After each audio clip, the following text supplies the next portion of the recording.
ये जो श्रीमद् भागवत महापुराण की कथा है, ये भगवान के ही श्रीमुख से निकली हुई कथा है।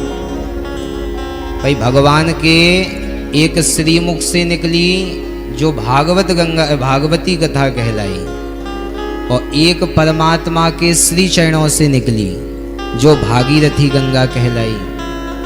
तो ये दोनों गंगाओं में गोता लगाने से हमारा कल्याण हो जाएगा, इसमें कोई संदेह नहीं है।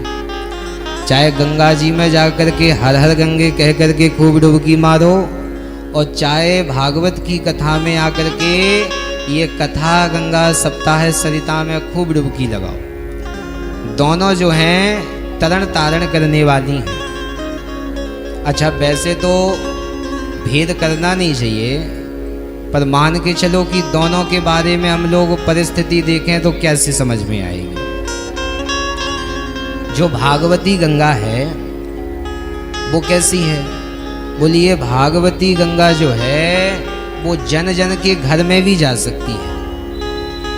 भाई जैसे हमारा विचार हुआ, राय साहब का विचार बना कि हमें भागवत की कथा करवानी है, तो ये भागवत कथा इनके घर में चल कर के आ गई। पर भागीरथी गंगा के साथ ऐसा नहीं है। भागीरथी गंगा में तो यदि आपको गोता लगाने जाना है तो या तो प्रयागराज जाना पड़ेगा या हरिद्वार जाना पड़ेगा। आप कहो कि गंगा जी चल कर के आ जाएंगी, तो गंगा जी चल कर के आने वाली नहीं है। तो इसीलिए हर परिस्थिति में देखा जाए तो ये भागवत कथा की गंगा भागीरथी गंगा से भी कहीं ऊपर है।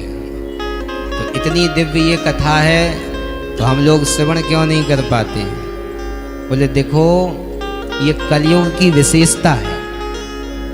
विशेषता क्या है?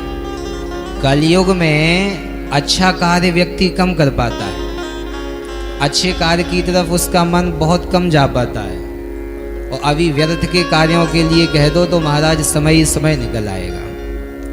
परंतु जो भक्त होते हैं उनके ऊपर भगवान विशेष अपनी अनुग्रह कृपा बरसाते हैं, और उनके ही मन को ऐसा बनाते हैं, और वही चल करके कथा में पहुंच पाते हैं।